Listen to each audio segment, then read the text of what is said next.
Popular Culture Research Team. How can I help you? And back joining us in the studio for Popular Culture Research Team is Eugene's. Oh, Eugene. Eugene, hello to you. Hi guys, Sad Friday. Not a happy Friday this time. Split second, guys. It took like a split second. That went from happy to sad in a split second. Man, how you do that? You a scary person. No, I'm not. 무섭네. 사람이 I'm so 무섭네. sad today. Yeah, no, I think a lot of people are very upset, right? No, well, not upset. Not upset. Not upset because, she's going to do big things. Yes, true. Right? She's our Nemo. Yeah. She's our Nemo. She's our Nemo. Who's Just love Nemo. her daddy? Maybe you. Me? But she's leaving me though. Oh, yeah.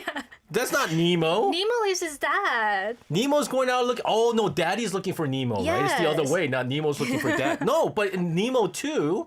I didn't see Oh, Nemo you watched 2. Nemo 2? Only Nemo 1. I think in Nemo 2, he goes out looking for daddy. Oh, really? Yes. There's gonna be a Puyong 2 where she Oh, goes, please yes, take me right. back. Please take me back. I'm gonna be like, no, we can't. Now our guest is doing so well, we can't. We have to bring her back. Bring her back for maybe something else. Something else? Maybe something else. Popular Culture Research Team. What are you I'm just doing kidding. right now, Guys, SJ? fans of Eugene, I'm sorry. This is the last week for this drama, Hell is yeah. the Other People. Yes. Very, very scary. So what are we going to be talking about today? So this week we're going to talk about something a little different, which is Korea's funeral culture. So in the episode, Tae-ho, who's Jong-woo's 선배, and the CEO who has been making his life so complicated. Remember we talked about 선배 culture last week. Anyway, he eventually gets killed. Just like everybody. And despite everything Tae-ho put him through, Jong-woo still goes to the funeral. And that actually reminded me of something Koreans say, which is 경사는 안 가도 애사는 간다. It means you can skip a celebration, but you never skip a funeral. Even if you didn't like the person, even if the relationship was difficult, you show up because in Korean culture, being there when someone dies matters more than being there when something good happens. Hold up. This is an actual saying? Yeah. My dad told me this, and then he made it sound like he came up with this. Oh, really? And so for the longest time, I agree with this. I've been to I skip weddings sometimes. Oh, because I wedding. might be busy, right? Because I could be busy. It might happen. But I'm never busy for funerals. I always go to people's funeral, and it's have because my to. dad always told me you don't have to go to, you don't always have to go to like The celebrations, but you always have to go when there's mourning. And I thought he came out with that, and turns out, Dad, it was a Korean saying. Yeah, it's a Korean saying. So let's talk about what a Korean funeral looks like, because again, it's very different from what you would see in the Western culture, and every culture has a different funeral. Yes, very different. So most Korean funerals last 3 days. It's called 3일장. Yes. And here's what makes it different from a lot of other cultures. There is no single fixed time when everyone has to show up together. Like the funeral hall stays open for all 3 days, and visitors come whenever they can. You might go on day 1, your colleague might go on day 2, your friend on day 3. So it's completely flexible. You just show up during opening hours and pay your respects. And on the morning of the 3rd day, the family packs everything up and heads to the crematorium or the burial sites. Yeah, so I think this is the other thing that makes it a little bit easier for people to come, is because it's not a one-day thing. It's like 3 Because days. let's say like you could be busy, and like if you miss it, it's a Yes. terrible thing to miss. And so usually for me, like rule of thumb for me is I always go on the first day, on the day first of. day. But recently there was a time I couldn't go on the first day, and so I went on the second day, which works out really well. And others come out. Usually, like most people go on the second day. Yes, it's Right? Second day. And traditionally, though, people would actually stay overnight at the funeral hall. Yes. So close family and friends would stay through the night with the bereaved family, like keeping them company, getting through those long long, dark hours together. And these days, visiting hours usually end around 10 p.m. And even the immediate family often goes home to sleep and get back to a funeral hall. But what has not changed is this. Close friends still take turns staying by the funeral hall for all 3 days, like greeting visitors on behalf of the family. Like, because honestly, when you have just lost someone, you can barely take care of yourself. The grief is too overwhelming. Yeah. Having people there who just handle things for you matters enormously. Yeah, so there's like options. Like some people want to be at the funeral hall, even overnight. So there's a Yes. separate room for the family. It's not a big room though. It's like quite small. It's small, and so like you could lie down and sleep. Yes. But there's not whole lot of sleeping that goes on. But I've heard that also, close friends used to like, you drink. There's Right. alcohol provided. There's food provided, and all that stuff. True. And you talk to them, and be by their side. And I think people remember this more than anything, right? People could forget who came at the weddings, But but people don't forget who were by your side Yes. during time of mourning. When you actually visit a Korean funeral, we also have to talk about what you do, because there's so many things that you need to learn. right. So I sometimes even forget. you sometimes forget. Yeah, I sometimes even forget. But that's a very important one. So when you walk in, you bow twice in front of the portrait of the deceased, like a full deep bow, not just a nod. Then you turn and bow to the bereaved family. And traditionally, you would exchange a full bow with them, but these days, a lot of people just do a polite nod instead. Yeah. And the etiquette changes depending on religion. Like Buddhist families, you bow. Christian families, you might pray instead. And Catholic families have their own ritual. So if you're not sure, just follow what the people around you are doing. Yeah, so with the bowing thing, there's like even like if you're a guy and if you're a girl, like which hand goes on yes, top changes true. too. Also, how many bows you do? It's like 2.5 or something like that for guys, and then like I think for women it might be like 2. It's a little bit confusing. Yeah, it's a little bit confusing, but the thing is, things changed a lot these days. So like they went with the safer route. Yes. Whether you be Christian, Catholic, Buddhist, it doesn't matter. You just have like, what is it, a scent, the scent, and you light it, you plug it in there, Yes. or you do the flower, right? You pull out the flower, put it on, and you just kind of close your eyes and you kind of, Pay respect. pay respect, and then you turn to the family and say, I hope everything is okay. I hope he's at peace. Yes. She's at peace, and things like that. But here's where I get a little bit guilty. I feel guilty. Oh, why? I really like Korean one? funeral food. So I really like eating at the Korean funeral homes because there's always food, Yes. but there's always a specific kind of food, Yes. and I really like it. Okay. Let's talk about the food provided at the funeral. So the dish that is almost always served at Korean funerals is 육개장. Yes. It is a spicy beef soup with shredded meat and vegetables. If you ask why 육개장 specifically, there are a few reasons. First of all, practically it is easy to make in large quantities. Yes. It keeps well and it warms people up. But there's also a traditional belief that the color red wards off evil spirits. Oh. And 육개장 with its deep red broth was thought to protect the living during the vulnerable time of mourning. Okay, see, like I never really understood. In fact, this was a question that when we had our staff meeting, I was asking everybody, why are we always eating it 육개장? I mean, I'm not complaining. I like 육개장. But again, the whole thing that 육개장 is always made in large bulk, Yes. right? Yes. And it has meat, but I like the whole red thing. Wards off Wards the off. evil. And beyond the soup, there is rice cake, fruit, drinks, all kinds of food. And here's something that might surprise you.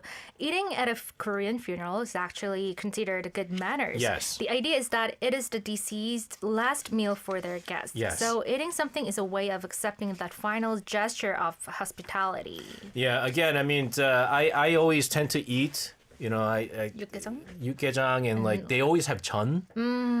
They also have what is it? Like I forgot what it's called, but anyways, there's like certain dishes that I always like that happens to be there. But there's also something very important that you need to do. You know how like alcohol is provided too? No. Soju is always provided at the funeral. With like you could drink or you don't have to drink. I usually don't drink at the funeral. because I'm driving there. But you cannot do 짠. Oh, yes. You cannot do that. no. You cannot do 짠. So sometimes like I had to catch like some people from not doing it because when we drink, We'll always do the 짠 we thing. automatically do cheers, Cheers. right? And we don't go cheers, but we do the 짠. You're not supposed to do it. Never. No. Never. No. This is not like a celebration. It's supposed to be it's not a good thing. So you just kind of drink quietly. Yes. And that's it.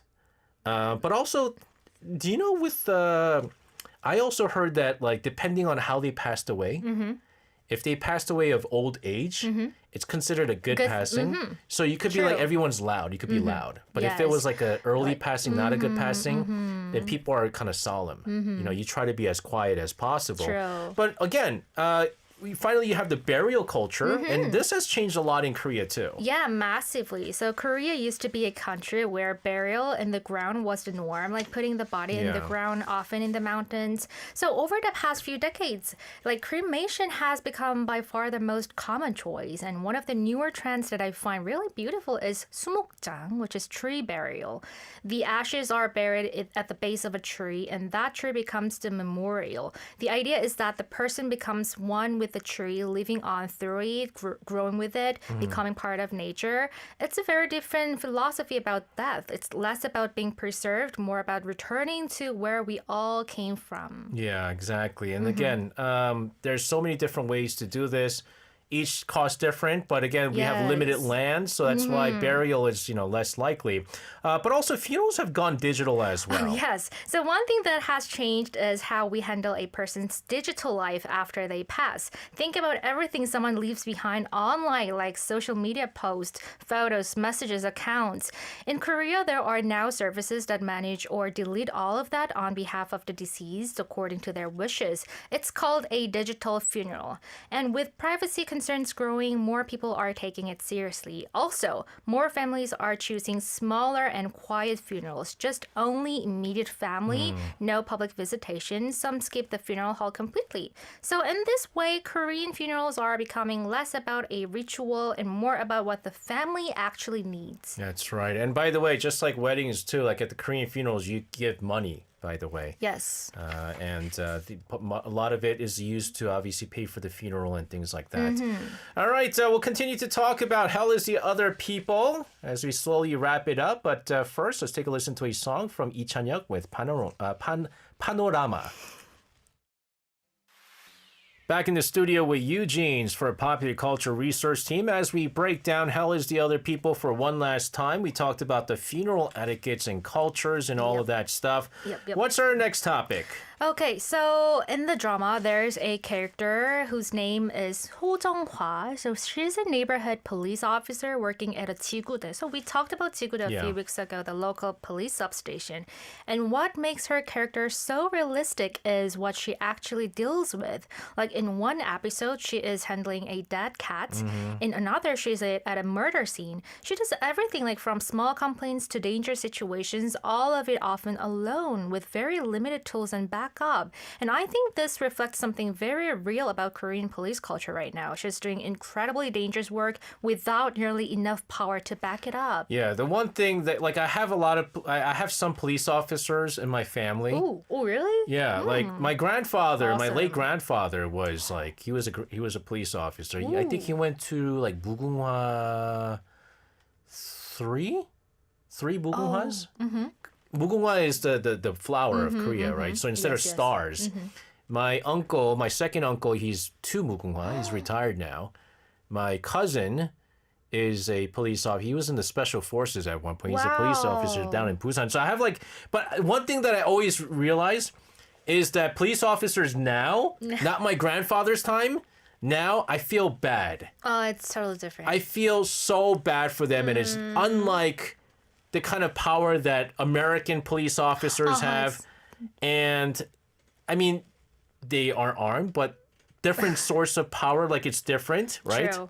They are armed though, right? They are armed. Every officer carries a gun, but actually using it is a completely different Yes. story. Like there's a very strict step-by-step system. For example, if someone resists, you use your hands or a pepper spray. If they attack you, you can use a taser. And only if they are threatening you with a weapon like a knife, for example, it is allowed to draw your firearm. But even then, it does not end there. Before firing a live round, an officer must shout verbal warnings, then fire a warning shot. So only after all of that can they fire at a person, all while the situation is happening in real time. I mean, in seconds. Guys, it would be the point where if a police officer fires a gun, it would be on the news. Yes, Because it is very rare for them to be using that gun. true. Like you have to have like a gun. By the way, guns are banned. Like you don't have guns here in Korea, right? So unless you somehow have like some sort of weapon or like you're really posing crazy danger to a lot of people,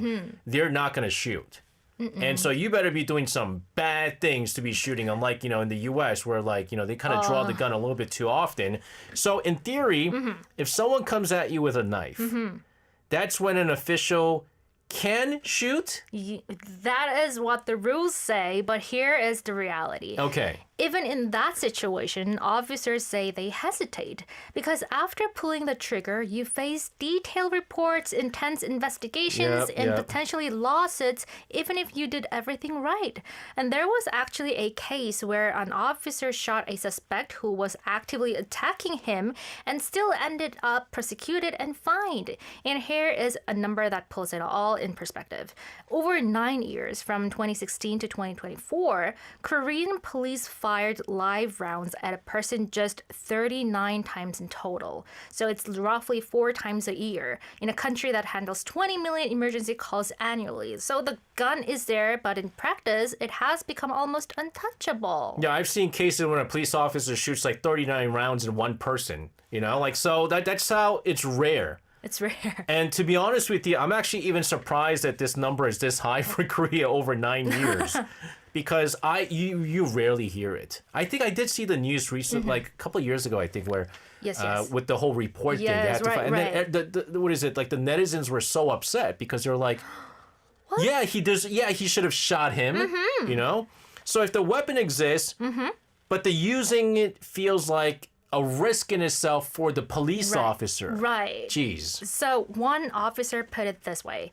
There are moments when I feel my life is in danger, but I know that if I use live rounds, I will be facing reports, disciplinary action, and possibly a lawsuit, so it is hard to just act. And there have been real cases where it went tragically wrong. In 2024, officers in Gwangju were attacked by a suspect swinging a 25-centimeter saw. They were pushed to the absolute limit before firing, and several were seriously injured, and one of them spent 2 years struggling with severe PTSD and passed away earlier this year from the after effects. It's like these are officers who showed up to do their job, and when they needed to act, the system made it almost impossible. You have to understand that police officers here in Korea, they don't have a lot of power. There's like even drunk people who would push them and be like, get out of my way, blah, blah, blah. You touch a police officer in the United States, that's a broken arm. Yeah. You know? True. You get arrested right away.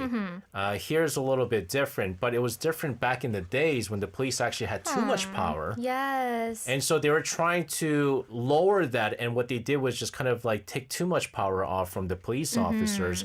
Which, speaking of which, let's talk about why it's so hard for Korean police to use their firearm or even when they're in danger. Okay, so it goes back to history. Like during the Japanese colonial era, the police were instruments of oppression. And during the military dictatorship, people feared the police because like suppressing protests, arresting people for political reasons. And in 1980, during the Gwangju uprising, armed forces opened fire on civilian protesters. Like hundreds of people died.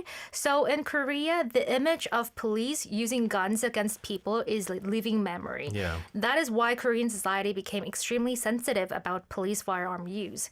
And as Korea worked to move away from that image, the rules got stricter and stricter to the point where officers now hesitate even when they clearly should not. You know, it's kind of like this. You ever watch 범죄도시? Oh, What is that? What is that? The English title of 범죄도시?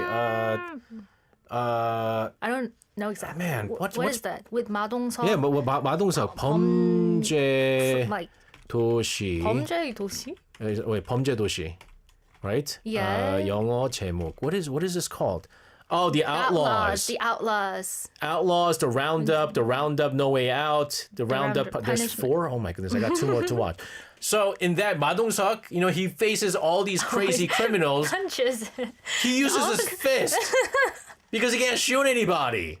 You know, and like, come on now. That guy, you know, Chang Chen, that guy was a scary dude. I draw my gun right away. You know, it's pretty realistic. You know, I mean, I don't know if there's a police officer like Ma Dong-seok, but here's the thing: the public opinion though is now shifting back. Yes, significantly. So there was a case in 2025 that really captures that change.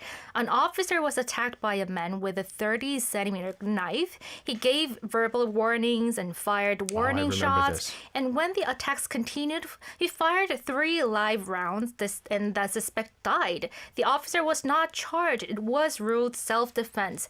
And when the news broke, the comments were not full of outrage. They were full of people saying like, finally, I feel relieved. Yep. And compare that to the 2024 case we mentioned earlier where officers hesitated and one of them ultimately paid with his life. Like 2 very different outcomes. Yeah. And Korean society is clearly saying that we want more of the second case, not brutality, just the ability to act when it matters. Yeah, I mean, you're just giving them too little power, right? I mean, too much power to the police. I mean, it led to some negative things back in the days. Yes. But when you give them too little power, how are they supposed to protect themselves, but also protect the citizens, right? When there's like, you know, situations like It's this. still controversial, right? That's right. in That's Korea. right. That's right. We'll continue to talk about other elements of this particular drama and things related to this drama. But first, I love this. this is a good song. This is a good song. After talking about guns and stuff, this is Baek Ji-young with like being shot by a bullet 총 맞은 것처럼.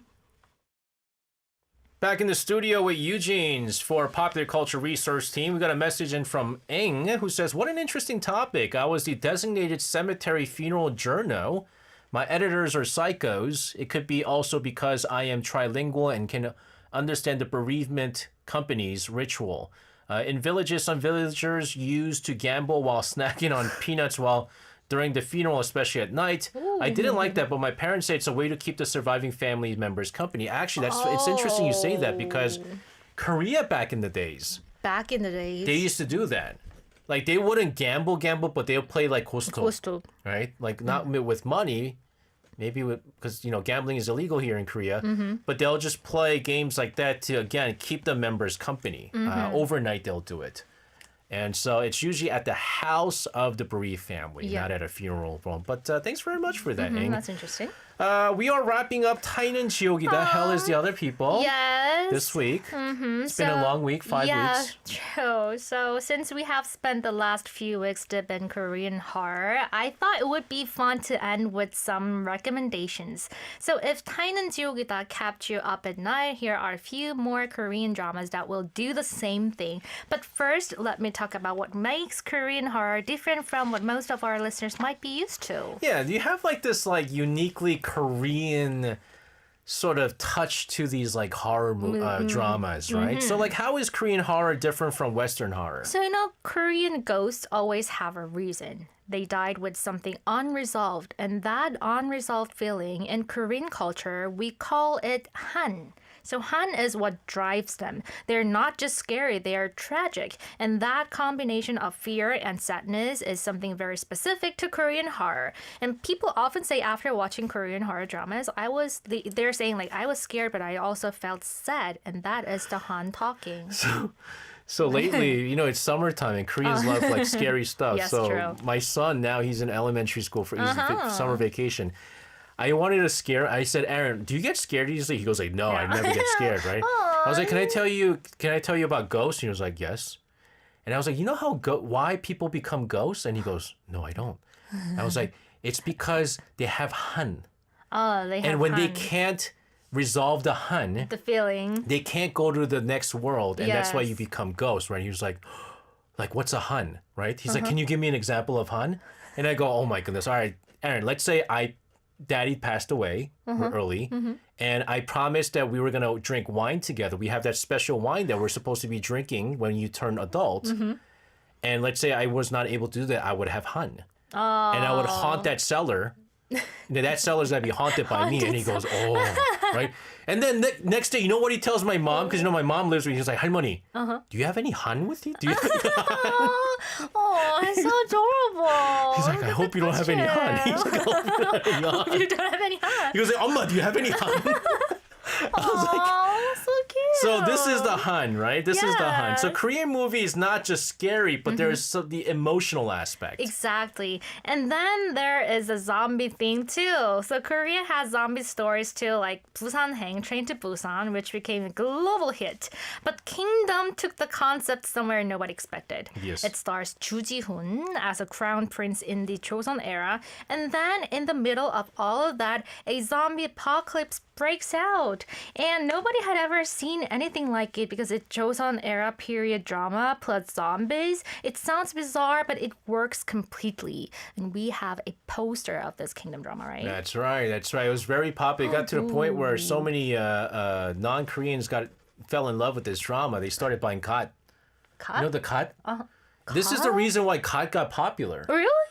Because of this drama? Man, all these young Americans be wearing kat and walking around the street, and I was like, "Why are you wearing a kat?" He was like, "This is cool."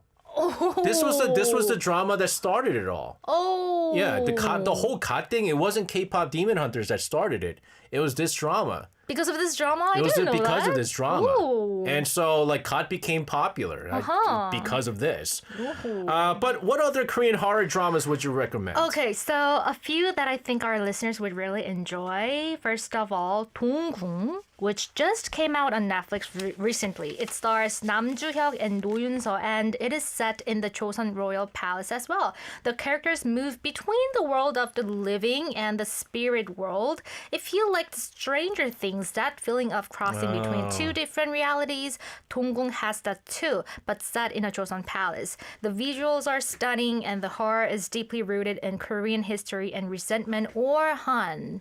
Let me give you the words of our famous critic, 이은서 PD님. He's a critic. He's a critic. He said this is more close to fantasy. It's not even scary. He kept on saying that. He's like, was if you scared. like silly horror, this is something you watch. Ooh. I don't know why he kept on saying. I haven't watched it. Really? I haven't watched. My wife is watching it right now, and I didn't. Yeah, really it's get- more about fantasy. Yeah, it's that's fantasy, true. but it adds elements of horror. Yes. Is what it is. Yes, yes. What about something set in modern time? Okay, so then Akwi, the devil, could be your option. This one really got to me. So this one stars Kim Tae-ri as a young woman possessed by an evil spirit. But what makes this drama special is its message, which is the evil spirit feeds on human desire and keeps growing. So the horror is not really the ghost. It is what is already inside us, like the greed, the loneliness, the desperation that humans carry. Oh, by the way, it's on Disney Plus. Oh, look at the poster. I mean, it is a pretty aki. It is a pretty aki. Pretty Aki. Yeah. Okay, so when it comes to Korean horror, like school ghost stories are also big too. I like these. They really are. Every school in Korea has its own ghost stories, like rumors, legends, things that happen in the bathroom on the third floor Yeah. or in the dream late at night. These stories get passed down from student to student year after year, and that story makes school horror incredibly effective because everyone who grew up in Korea has their own version of it. That's right. And everyone has a version of the Arirang ghost stories. People that have experienced the ghosts, that's plural, ghosts in Arirang, everyone has a story about in the this. third floor. Third floor? Was it the third? the The one I know is like the third fourth floor and the fourth floor? basement, Basement. sixth floor too. In the elevator. Our PD name knows. The elevator changed. Not anymore. Let's stop here. The elevator changed now. They don't come out anymore. After they changed the elevator and they stopped they didn't have the mirror anymore. They don't show up anymore. There's also a drama that just came out this year based on exactly what we talked about with school and stuff. Yes, drama named Kirigo, which came out on Netflix in April this year. It starts with a mysterious app called Kirigo that grants any wish you make, but sounds perfect. But once your wish comes true, a 24-hour timer starts counting down, and when it runs out, you die. It starts as a high school thriller, but slowly transforms into something much darker. Like traditional Korean shamanism starts coming in, like ritual, spirit possession, and then the tension goes to a completely different level. This one is very scary though. I mean, look at the picture. Something about like schools though, always. Yo, who's that? Yo, who's that? That's a ghost. It's a spoiler, though. Oh my goodness. Why they got a selfie? Even Korean ghosts even have smartphones. Yeah, that's a Korean ghost, man. They'd be using smartphones, you know? That's a Korean ghost for you.